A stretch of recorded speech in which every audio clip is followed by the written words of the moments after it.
Today on Shepherding the Sheep podcast, Jason Vaughn is discussing reconciliation, and we will be discussing different important elements of reconciliation, such as what does it mean, what are some common errors in reconciliation, what are some mistakes people are prone to make, but also looking at how do we reconcile and looking at reconciliation from God's perspective. Start.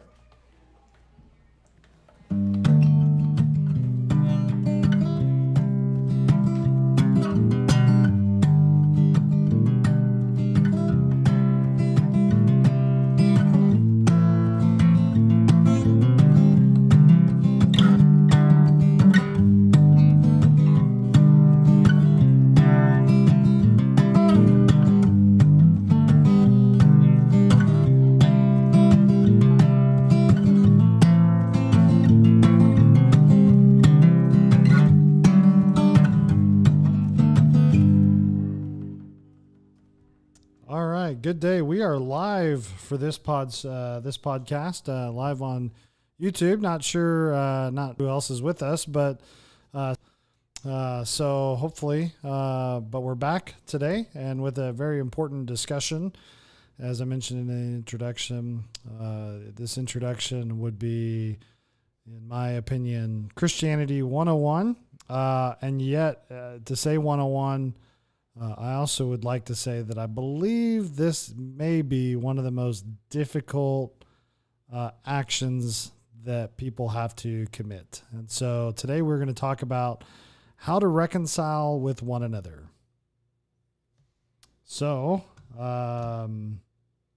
just so you know, also that we have a series of questions on the issue, some experiences navigating the issue. And of course, Gino and I live in a world where I have to ask forgiveness, and I have to do it. You have to do it. Yes, sir. Yep.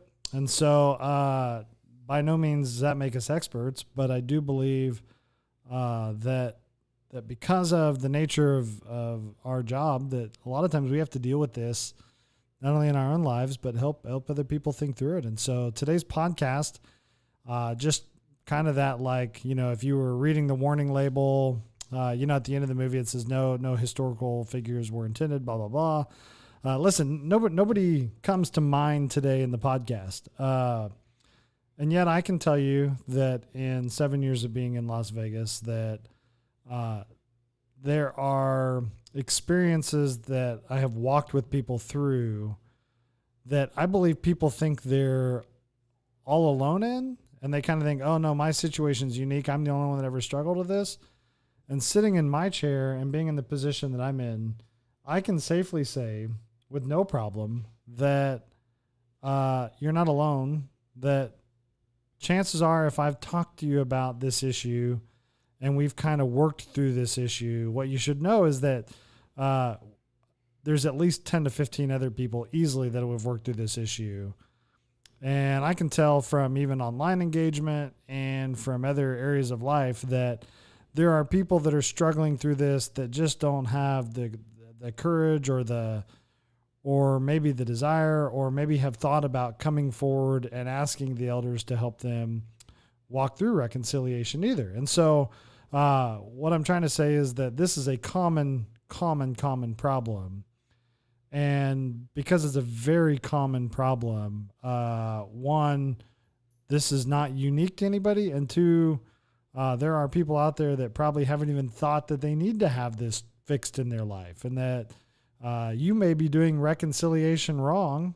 And you may hear this podcast and go, well, that's not the way I do it at all. And I would just want to encourage you that I don't have you in mind specifically, but you may need to kind of come out of this podcast and go, you know what, I need to do it differently. And so that is a possibility on a topic like this. And so, but listen, if you're the kind of, I just want to say up front, if you're the kind of person that comes into life and says, I don't need to reconcile with other people, or if you can't remember the last time you asked somebody for forgiveness, I would just want to challenge you that is not normal to life.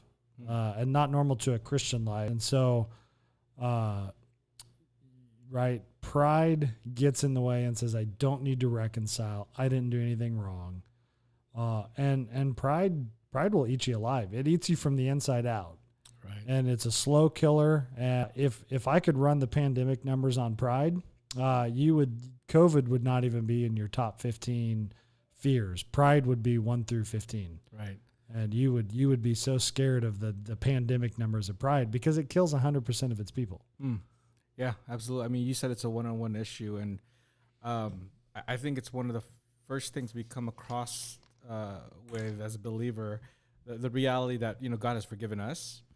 Yet the reality in our life, that being true, is something that you actually grow into more and more as you mature. And the sign of a mature believer, or I would even say an authentic believer, is someone that does know how to forgive and does know how to reconcile, or pursues it as not a bottom priority, but as absolute top priority.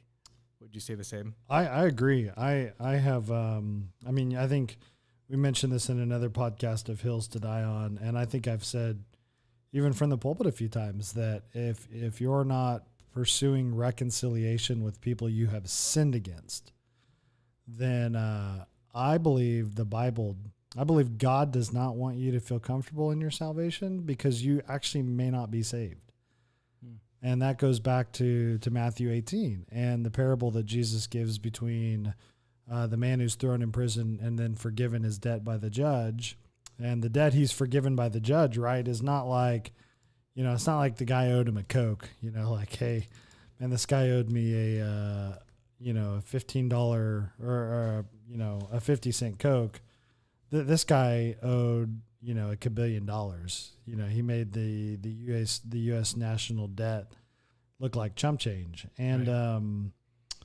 When he turns around and then refuses to forgive the guy that basically owes him a Coke, the judge basically calls him out and says, Matthew 18:32, you wicked slave, I forgave you all that debt because you pleaded with me. Should you not also have had mercy on your fellow slave? Right. In the same way that I had mercy on you. And I would just right there stopgap, like that is the criteria. Like the fact that God has had mercy on us, his expectation is that we would live by and show the same kind of mercy to other people. Right. Yeah, and that passage is so interesting because that entire chapter, it starts with humility, right? The greatest. Yes. And it kind of starts building to this narrative or the parable of that unforgiving servant. Yes. And really that's the epitome of pride. Yes. Unwilling to forgive. Yeah. I always want to kind of ask people that are unwilling to forgive, who say, well, I love the Lord.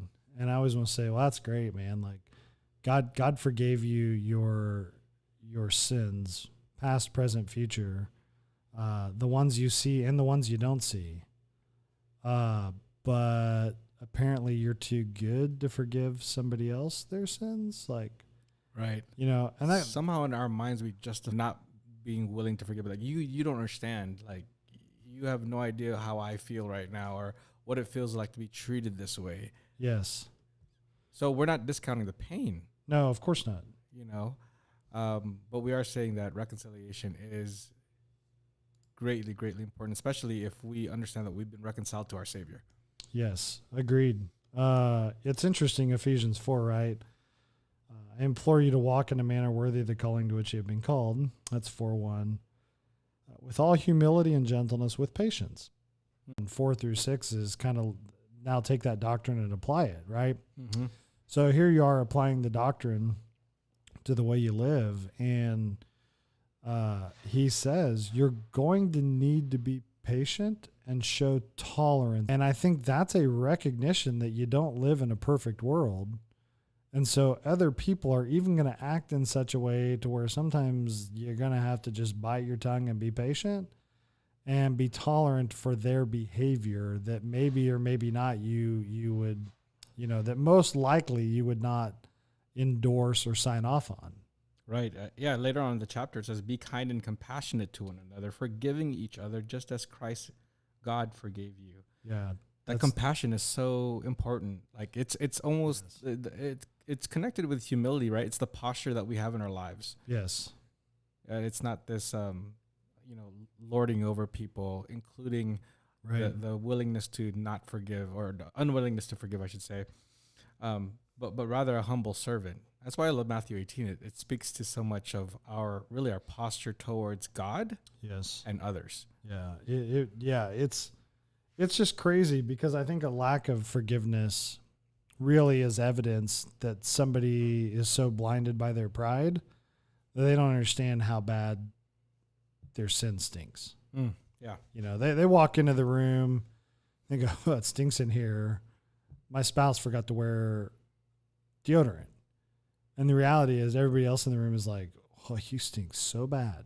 Mm-hmm. But you can't smell your own, you rarely can smell your own stink. And that's the, right. I mean, yeah, you're so used to it. It smells like perfume. Exactly. It's your natural smell. Yeah. I don't know when I stink, No, exactly. People have to tell me. And I don't believe it. Yeah.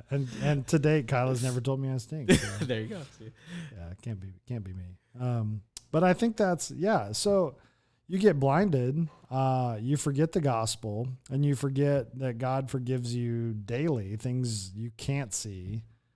And then you sit there and you go, well, okay, I'm not gonna, the thing is, gosh, I kind of want to systematize this answer a little bit. So let's talk a little bit about some of the, do we want to talk about let's talk about some of the errors that we see people making. Sure.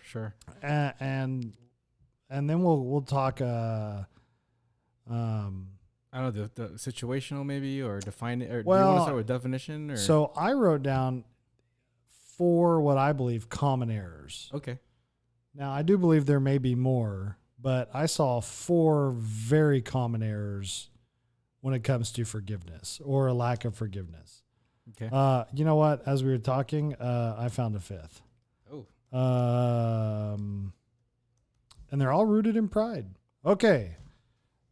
Dun dun dun. We don't have any dun dun dun music on this thing, do we? Well, now we do. No, that wasn't it.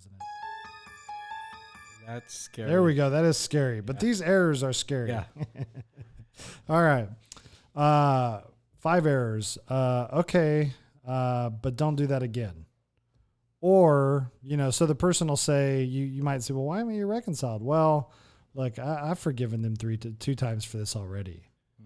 How many times am I going to forgive this person? Fool me once, shame on you. Fool me twice. Well, the famous Bush, you can't have a fool me twice, right? Like there's not to be a third time. Like at some point you draw, hey, how many times am I going to forgive this person for this action? There's a limit, basically. You put a cap on forgiveness. Yes. So now you're saying that's wrong. Yes, I am saying that's wrong. Now I will, let me caveat this too. We are talking about general 98% of life. Right. We're not talking about the 2% when we're starting to deal with addicts and some situations that require intense wisdom in its still pursuit of reconciliation. Right. Okay. So if you just heard me say, well, there's a whole other way to deal with maybe somebody who has an addiction and reconciliation is not a part of that. No, that's not what I just said.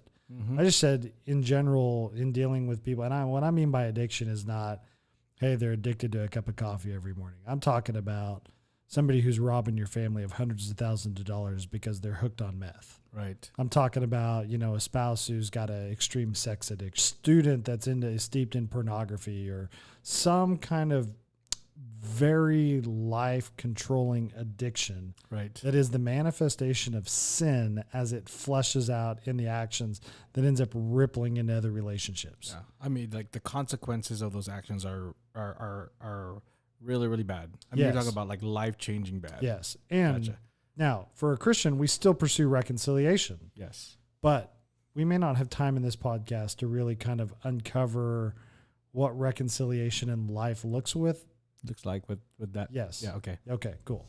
Yeah. Because I already know somebody will hear this and be like, well, what about like, I love anytime you talk, like I'm a principle guy. And so I like talking about principles, but the one thing I've learned in kind of talking about principles for 20 plus years of my life is you always have that one person that likes to bring up the like wacko view. Right. And you're like, I know we can all think of wacko views in life like that. That's just something we all learn how to do.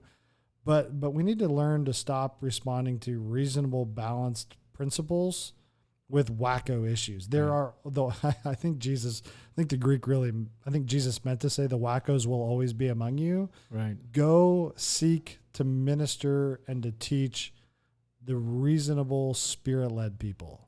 Yeah. I mean, even in those hard situations, though, the act of reconciliation doesn't look much different in terms of attitude, at least. Yes. The prescription might look a little bit different because of the situation itself, but in the end, you have one party saying they're admitting to something they've done wrong, Yes. and you have another party saying, "I forgive you." Yes. That's if you boil it down, right? Would you say reconciliation is when two people come together, one is forgiving and the other's admitting, wrong done. And seeking forgiveness and reconciliation. Yes. But let's get to yes. Ultimate yes. Yes. Because but let's get to that post error. Okay. Because error number one is but don't do that. That the 3 strike, what I call 3 strikes and you're out formula, right? Okay. I've forgiven you 3 times for this. There's not going to be a 4th. You spent money that you weren't supposed to use that credit card, or whatever, or so. And I catch myself doing this to my kids again. You don't do that again. Yes, You know what I mean? yeah. Like you do that again, and Yeah. it's like you're hoping that's gonna actually change them, but that doesn't. It never changes. It never changes. I call that like the funny part is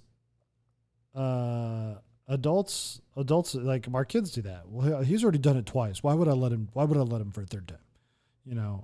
And so, well, listen, because Jesus said 7 times 70. Mm-hmm. Like, listen, that's a lot. And basically what Jesus says is innumerable. Mm-hmm. Like you forgive the guy innumerable times. So I think the second error that we're prone to see is, he's not really sincere about his repentance. Okay. He came to me, but he's not sincere. That's an interesting one. Yes. Because I feel like I can feel that the anguish of a person when the other part, maybe here's a situation like they were caught and now they're seeking forgiveness. I don't know. Is that what you're talking about, or something a little bit different? Well, but even then, like, maybe somebody's caught and then says, "Oh, you know what? Just forgive. Will you forgive me?" Yeah. And there may be this kind of like, "Wow, that's a pretty like flippant attitude." But they're like, and I think what we'll talk about here in a minute is it your job to determine the requester's sincerity behind the statement. Gotcha. It's not your job, basically. It's not your job. Okay. Well, and that's the thing too. Like, if they were sincere, they would have been crying in tears, and maybe they're not a crier. I can sometimes when I'm really remorseful and mourning, I don't cry. I mean, is that like, so if crying is evidence of like true, genuine remorse over sin, then Scripture failed us by not mentioning the act of crying being a part of that. It does talk about, right, the sincere desire to be reconciled. Yeah. Well, if you can't cry, you can always rend your shirt. Just rip it into you. Oh, that's true. Yeah. So that's true. I could go Old Testament.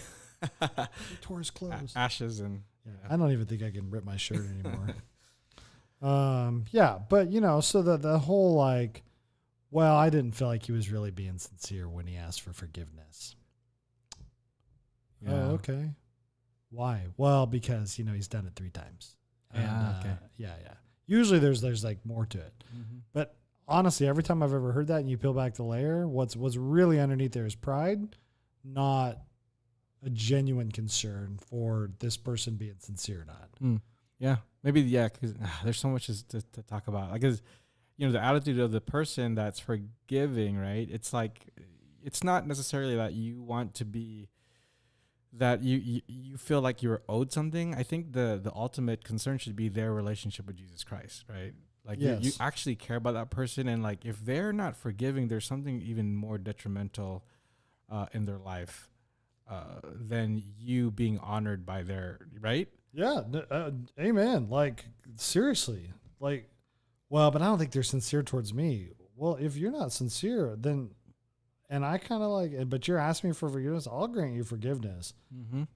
But I'm going to pray, Lord, they're in a dark place. Mm-hmm. Help them. And at that point, if you're actually even aware that they're not sincere, I might even forgive them, but then say, brother, how do I help you? Right. Yes. And so I think that's the thing. We lose the servant mindset because it's, well, he did this to me.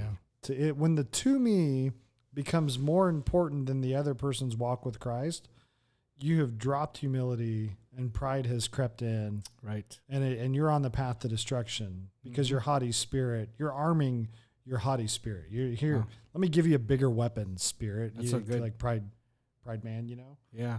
Yeah. Well, and again, back to Matthew 18. If you're thinking about, our Cornerstone's definition of humility is servanthood, right? It's like, and that's really what it points to in that first section of Matthew 18. Yes. Gosh, what is it? What does that part talk about? About children and just having that mindset of a child. Yes, having a childlike faith. Childlike faith, right? Yes. Yeah, it's that pride and humility looks like this. Well, what does it look like? I want to serve you, Jesus. I want you to your worship to Jesus is more important than even my honor. Yes, because his honor is greater than my honor. Yeah. I think that's the problem with it, is the repentance genuine, right? It's the 3 strikes and you're out thing. The 3 strikes thing, you've created your own criteria for determining forgiveness and non-forgiveness, or when you're ignoring God's criteria. The sincerity issue is, again, you have become more important than the other person's walk with Christ. And the reality is, I can forgive an insincere person.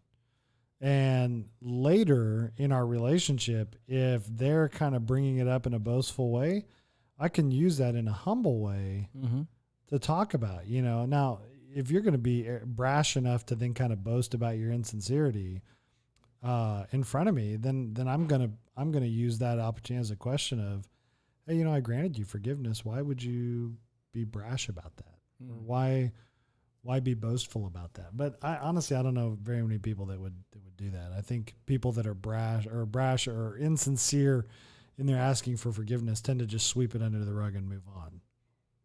Yeah. All right. So that was number 2, not sincere. So another error, being offended for something you probably really shouldn't be offended for. This one is so. Yes. Like, if I look, I'm gonna. There's an elephant in the room on this one, and I'm gonna drop it. There is a generation of people that has a stereotype on social media for being super easily offended by everything, and the only thing I can say is, at some point, you got to realize not everybody in the world thinks about you to the degree that you think about you. And sometimes things are in fact, probably not sometimes, probably more than sometimes, things are innocuous and they're not meant to be taken personally. Yeah. And that's fair. Yeah. Well, I didn't like that little joke, and I'm not talking about a crass joke. I'm not talking about, a rude joke. I'm not talking about a joke that's racist or sexist in nature or vile in nature or disgusting in nature, something innocuous, and the person's offended by the joke. Or I only say joke because that's the most common one I see. Right. Every now and then you'll see one where, I don't know. Do you have any other examples of this? Sometimes when you're in a group of, here's a simple example. A visitor walks in and no one said hi to me. We always use that. It's innocuous, like, and little did they know that the person next to them was actually a guest as well. Yeah. So they kind of made a judgment call. They were offended when In reality, it's like, well, no, that you miss. It's a misunderstanding of a circumstance that they've interpreted to be offensive. Yeah. That happens a lot. Oh, it does. And in their mind, the church sinned against them by not greeting them. Right. Yeah. Right. Weird things happen on Sunday morning. Yes. I can have every intention to say hi to 6 people that I see. And sometimes Sunday morning, one person in God's providence needs all of that time before the service. Right. And you go, okay, Lord. So I dropped trying to actually reach, like, I dropped that kind of like, hey, I'm going to make sure to do these 3 things, because I just realized no matter what I try to do, it never happens. So I kind of took the, hey, whoever's in front of me. But if you were on the flip side of that, you might think I intentionally ignored you. Well, it's not. I didn't intentionally ignore you. Mm-hmm. It's that there were 3 other people in front of me that day, and I had to focus on who was in front of me. Like, it's not a personal. Yeah. Right. I think in family, though, this gets bigger, because in family, people get offended by other family members, sometimes for things that are like, you hear about it, especially if you're kids. Mm-hmm. You hear it from your kids and you're like, wait a minute, you're offended by what? Really? Because he put his feet there? His feet that aren't touching you? His feet that aren't even looking at you? You just don't like that his feet went there? Like, you got offended by that?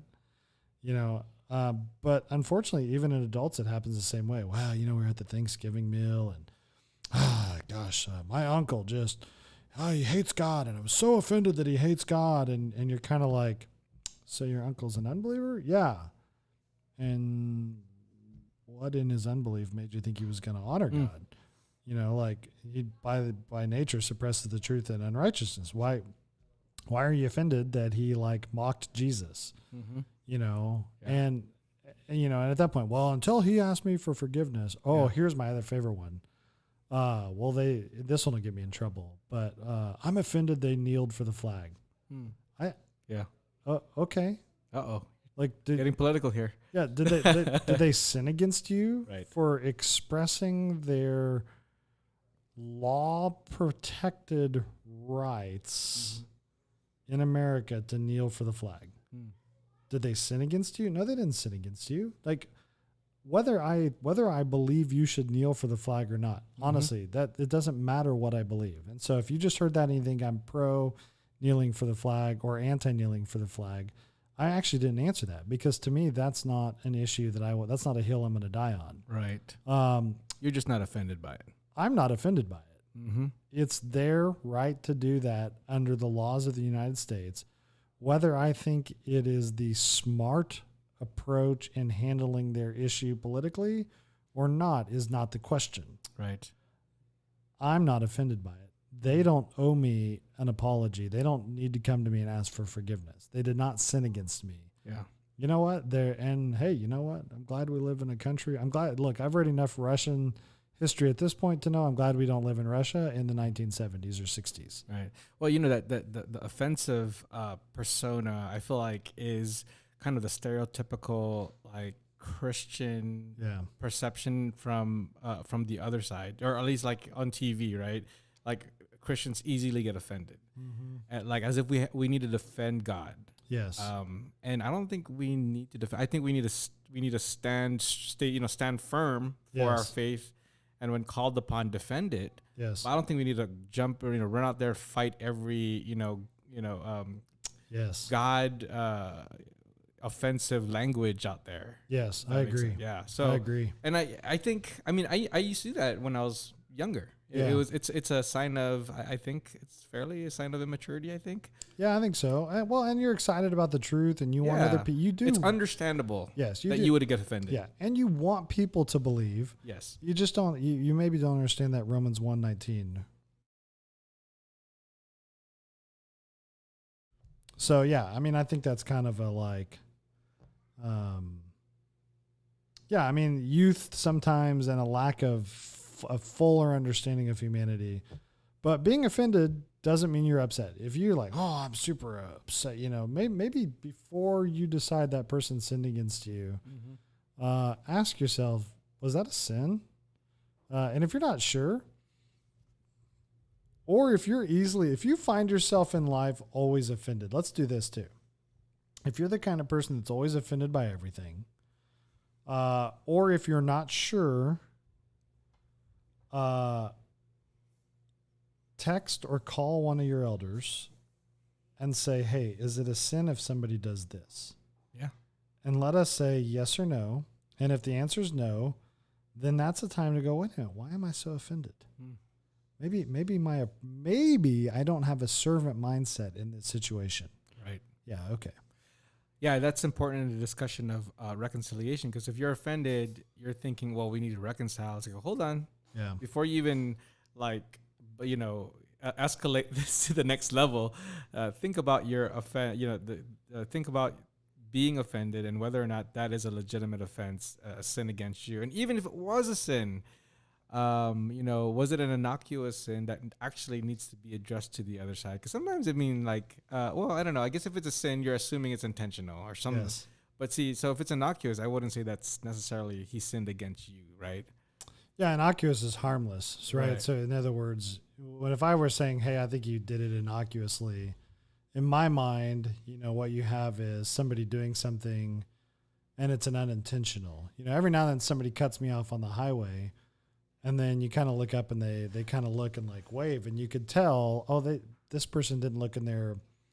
You can always tell this is not a blind spot looker. And then they realize what they did and they kind of go like, sorry. That's and it's like, and it's sorry. Like, yeah, okay. And so, you're in the car and you realize, hey, look, it stinks that I just got cut off. But on the flip side, I do realize this person made a genuine mistake.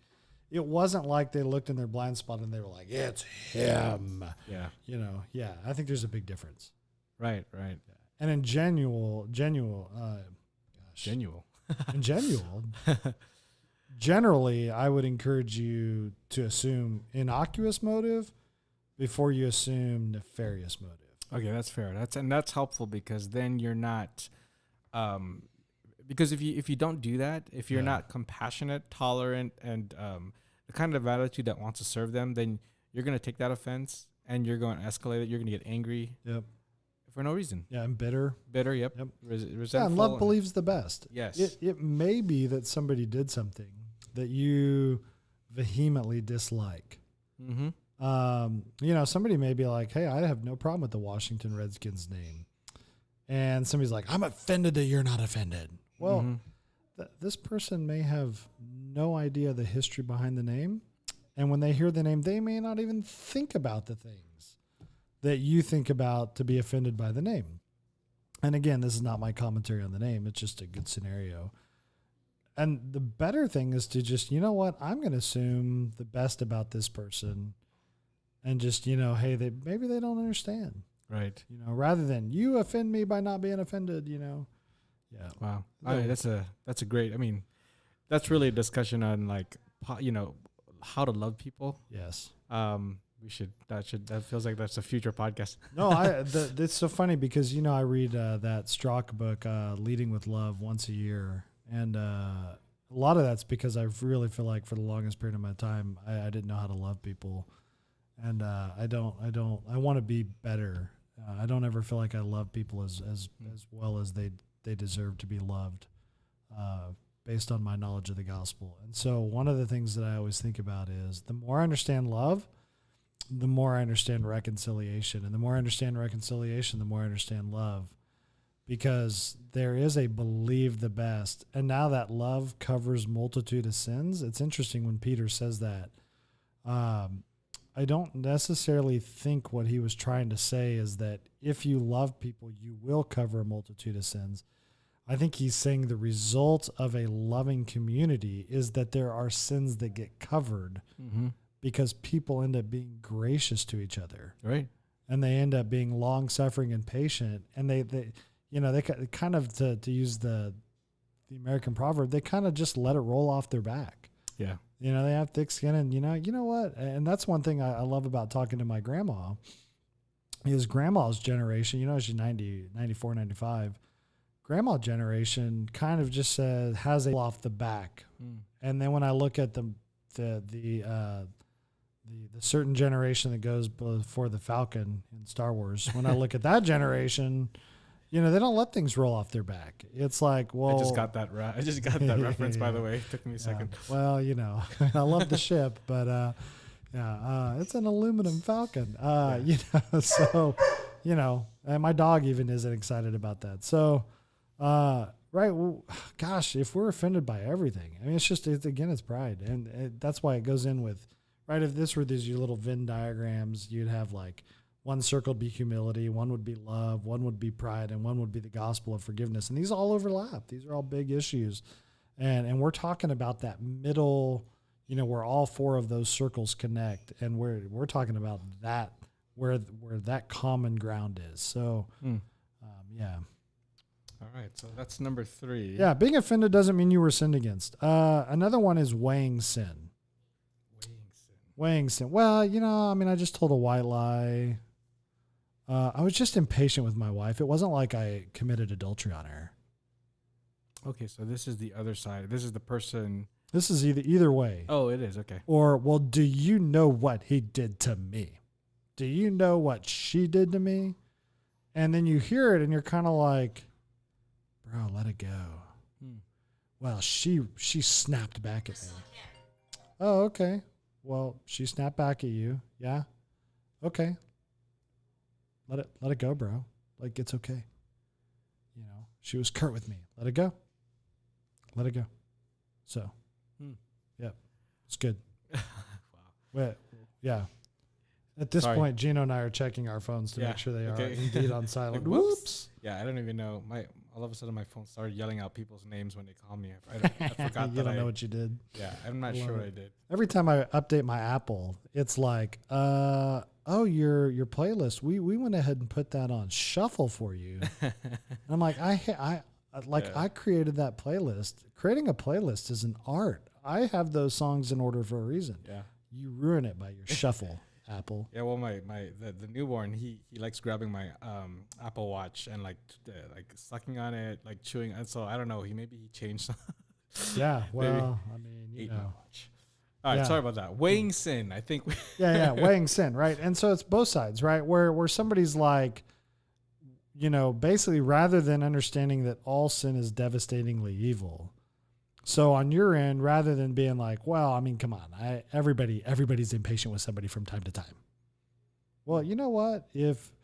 Why dig in when you could be like, hey, you know what? Please forgive me for being impatient with you. Right. I mean, there's this part of me that's like, it's silly to dig in because you think your sin is less than like, well, it wasn't like I committed adultery. Well, you're right. You didn't commit adultery on your wife, but your really sharp, bitter tone is heinous before God, and he died on the cross for it. Mm-hmm. But yeah, you're right. Like, why forgive? Why forgive on that one? Like, to me, that's silly because anytime you start weighing sin, that gets silly. Now, that's not to say that some sins don't have a broader, rippling, devastating effect as other sins. Being impatient with somebody doesn't usually ripple as devastatingly as somebody that, goes and spends all of their house's income at the Bellagio and loses it all playing roulette. Like, way different damages to those two sins. Wow. But on the flip side, they're both sins. They're both heinous. And Jerry Bridges' Respectable Sins was a good book to kind of draw that out, right? Hey, here are some sins that we all think are respectable because we don't address them or bring them up. Like if you have no self-control, not a problem. Usually if we're talking about your dessert eating habits, a problem if we're talking about your financial spending habits in your home and the way that it can affect your family. So these kind of things, right? Manifest. Yeah. So, but they're all sin. And especially if somebody comes to you about it, rather than, well, this is just this is a silly issue. Well, it's a sin issue and this person's come to you about it. Like, yeah. Christ wasn't like, hey guys, I'm only up here for the big ones. The sin of impatience and envy and gluttony. I'm not up here for that one. I'm up here for, adultery and lying to your boss and stealing from your work. Mm. You know, he's not up there, you know. Yeah. So, yeah, he's up there because of our nature. So, Right. Yeah, no, that's good. That's important. Those little things that we do that we, you know, those respectable sins are really, they do really tarnish our character. yes. Even when we don't notice it. Yes. Especially with like coworkers, for example. Oh, yeah. Yeah, like if you say you're gonna do it, if you know, or you know, don't be a lazy person, right? At work, Yes. be a hard worker. Don't be that Christian that like you know, you're doing anything but work because you think you're serving God. Like, I don't know. Yeah, not good. All right, so No, the coworker one's big too because we do that at work. Well, Jim does this at work, and you know. But so when I sinned against him, it wasn't. I mean, you should see what he does to me all the time. yeah, You know, hey, you should see what he does. I shouldn't have to ask forgiveness because it was small and minor, and compared to what Jim does, you know, Jim's atrocious at work. You know, me, nice guy at work. I don't know any Jims at work.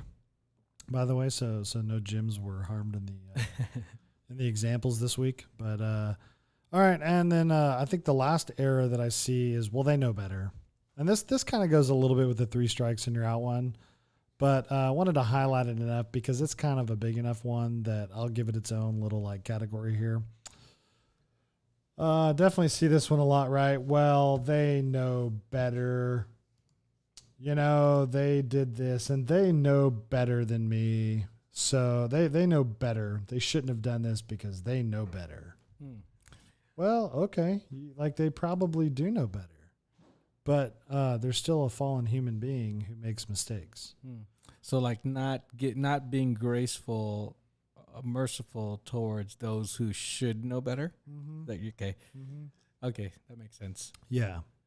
Yeah, or even like, well, they know that's my pet peeve and they did it anyway. Yeah. Well, the president of the United States should never act this way, unpresidential or something like that. Yeah. Gosh. Sorry, that was the first thing that's the first thing that came to my mind. Yeah, we could have some fun with that one. Yeah. But the they know better one, again, the reason why that one's pride is because it goes back to this. You're upset, especially in a husband-wife relationship. You're upset that your spouse did X because your spouse knows better because you don't like X. So, are you saying your spouse should have you in mind first and foremost before making any decision or any action? Again, is it possible that your spouse did X innocuously, not even like nefariously trying to upset you, but just kind of was like, you know, hey, maybe they got home, put their shoes in the logical place by the door, and then because they had to really go to the restroom bad, and then got out of the restroom, and their kids were there, and 5 hours later they were laying down to go to bed. And for you, the shoes are there, and this is like, oh, I cannot believe you left your shoes there. You know better than to do this. Oh, will you please forgive me? You know better. I'm done. Like, you know what I mean? And it's funny, the shoe example, this doesn't happen, by the way. If you've been in my house, you know that I put my shoes wherever, and Kyla gave up years ago. But, but you kind of hear this and you do realize, right, that, you know what, even the shoe example does draw out the reality that we do this in relationships all the time, where we kind of just expect other people to know better towards me. You know? Yeah, it's a very nitpicky. Like all these examples or this list kind of hits the nail on the head with people with just the wrong attitude in terms of being offended easily. Yes. And yeah. I think that's the case. Let me see. So number one, the person who says don't do that, but don't do that again, or why did I write it this way? Do that again. But don't do it again. Oh yeah. 3 strikes and you're out. Yeah. Okay. Yeah. I should put that I should list that as 3 Yeah, strikes. I like my 3 strikes and you're out. Yeah. 3 strikes, you're out. 3 strikes. There's that one joke with the horse. 3 strikes. Oh yeah, horse joke. I love horse joke. So this guy gets married, and he's they're gonna head west. So he and his bride get on their wagon, and they're taking the Oregon Trail, and they're headed west, and they're walking along, and the horse stops. Guy gets off the wagon, walks up to the horse, says, "That's strike one." Starts walking again. About another 5 miles, and the horse stops. Guy gets off the wagon, walks up to the horse, says, "That's strike two." Horse starts walking again. About 3 or 4 more miles, and the horse stops. Guy grabs his shotgun, gets off the wagon, and push. Horse drops dead. And his young bride says, Why did you have to kill the horse?" And he looks at me and says, "That's strike one." That's so bad. That is bad. But it's so funny. Yeah, it is funny. And just for the record, we heard that joke in counseling at the seminary. There you go. I won't tell you what prof said it. We're throwing it back at the prof. Exactly. It's not our fault. Yeah. He made me do it. Yeah. All right. So those are some, those are what I'm going to call errors in reconciliation. At the end of this, we're going to have to do a second one. Unless we're going to either a second one or a really long one, but we'll probably do a second one because, the second one should be sponsored by some coffee. First one was only sponsored by Perrier, but I'm ready for some coffee. So here's kind of how I want to summarize this one. These are common errors in reconciliation, and at the end of this, where we want to go is we want to go to this: that a lot of those errors exposed to that not only are people being selfish, but they kind of have the idea that reconciliation means to sweep it under the rug and never bring it back up again. And I think the wrong view of what it means to be reconciled with somebody, unfortunately, sometimes influences our actions because we don't want to keep having to deal with this with the same person. And now some of our examples are funny or lighthearted or kind of seem petty, but sometimes that's a big deal. I do not want to keep paying the bank $300 a month in overdraft fees because of my spouse's financial sin. Right. And at that point it's like, so I'm not going to forgive him. And the reason is the person's mind sometimes is this cannot be swept under the rug. This is a serious issue.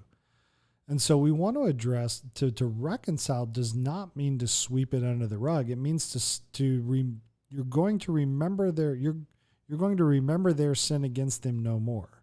Mm-hmm. You're not going to hold it against them. You're not going to like have anything over them. It doesn't mean that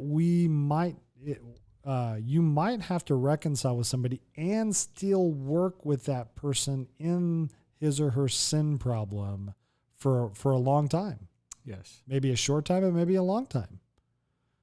So reconciliation doesn't mean sin problem goes away. It just means you have peace between both of you, and you're good. And so reconciliation is my job, and that's something we want to look at. It is my job to reconcile and to be reconciled. So when the next podcast, we're going to look at this. I want to look at reconciliation as if no matter what this person does. And so because it's my job, I am going to do right before the Lord's eyes, regardless of what the other person does. And if I accept the responsibility to be a reconciler and to be at peace with people and to pursue peace with people, then these errors are not going to come in at all.